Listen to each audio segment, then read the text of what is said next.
অবস্থায় ছিল। সেটাই কাজেই লাগাতে বিশাল, আসলে এখানে একটা কত সুন্দর একটা চিন্তা এমনি কাজে সবজি গাছ লাগাচ্ছে। লাগালাম, দেখি সবজি গাছ ভালো হয় না।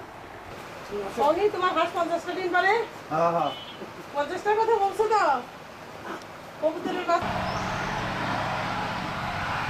আর একটা করতে হবে হলো সমন্বিত একেবারে। সমন্বিত কি? ওই যে বিরাট বিরাট এত বড় বড়। হ্যাঁ, কমপক্ষে 4-5।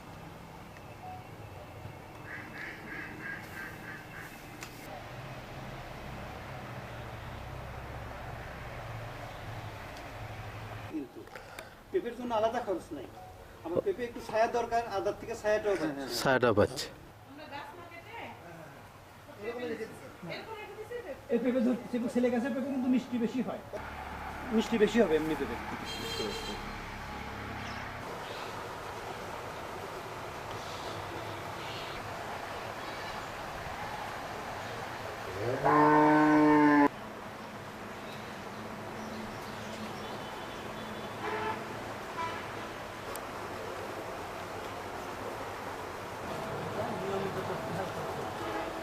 প্রতিদিন হাঁটতে হাঁটতে এটা করতে হয়।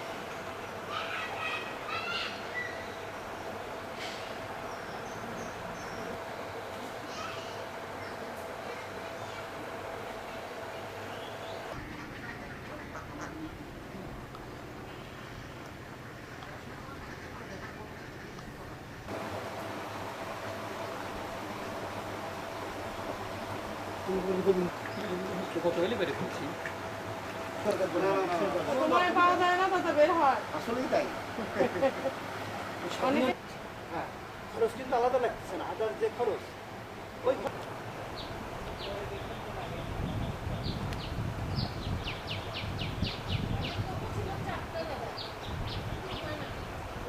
হ্যাঁ, খরচ কিন্তু আলাদা লাগতেছে না, আদার যে খরচ ওই খরচই পেবে।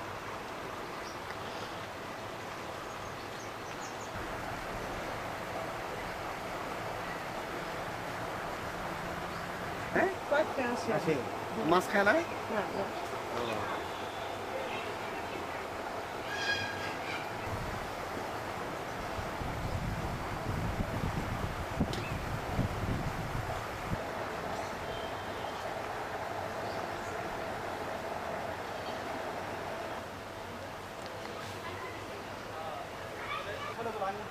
কয়জন মানুষ যাবে? কমলা আছে, মালটা আছে।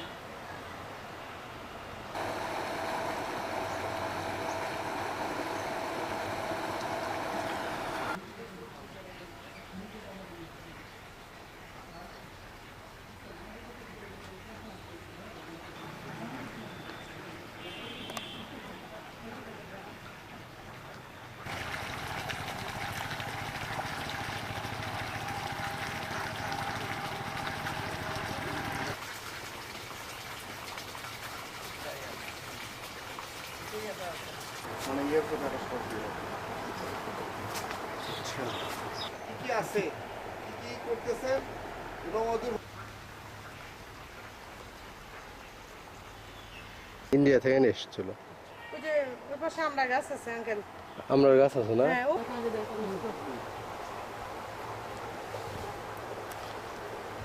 তাহলে আপনি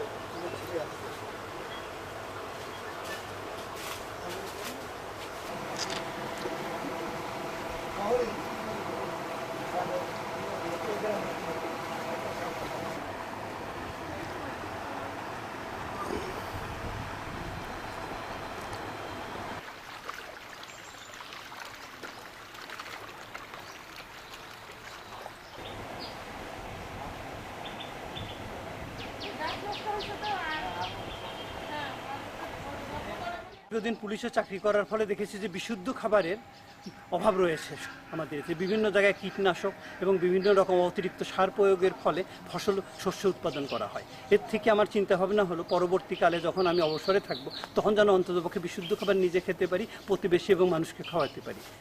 এরই পরিপ্রেক্ষিতে আমি চিন্তা করলাম যে করতে হবে এখানে আমার আমার স্ত্রীর সহযোগিতায় ওনাদের জমিতে আমি এটা করলাম 6 বিঘা জমির উপরে, ওনাদের জমি পৈতৃক জমিতে করে সেরে আমি এখানে সকল রকম ফল আছে, এখানে আমার আমের প্রজাতি আছে প্রায় 40 রকম, লিচু আছে, নারকেল, সুপারি,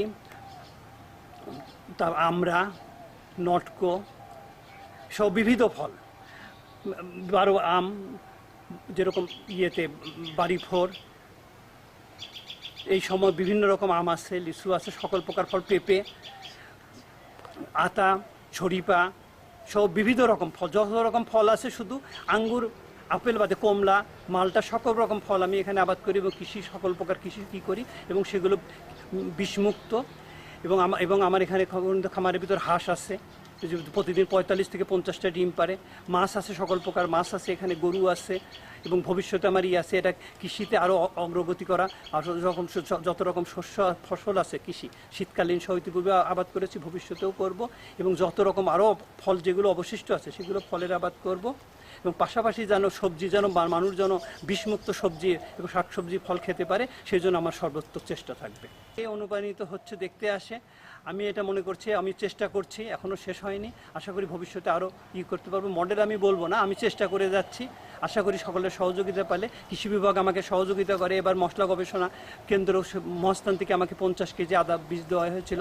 আমি এখানে 2100 বস্তা আদা চাষ করেছি, 1 বিঘা জমিতে করেছি। আমাকে গোবিন্দগঞ্জ কৃষি বিভাগ থেকে 5 কেজি আদা এবং সার দেওয়া হয়েছিল এবং অবশিষ্টটা বাকিটা সংগ্রহ করেছি আমি উন্নত জাতের করে। আমি এখানে আদা চাষ করছি, আশা করি ভবিষ্যতে সবাই যদি আদা চাষে আগে আসে, আমাদের বিদেশ থেকে আমদানি করতে হবে না, আমরা একসময় রপ্তানি করতে পারবো আদা।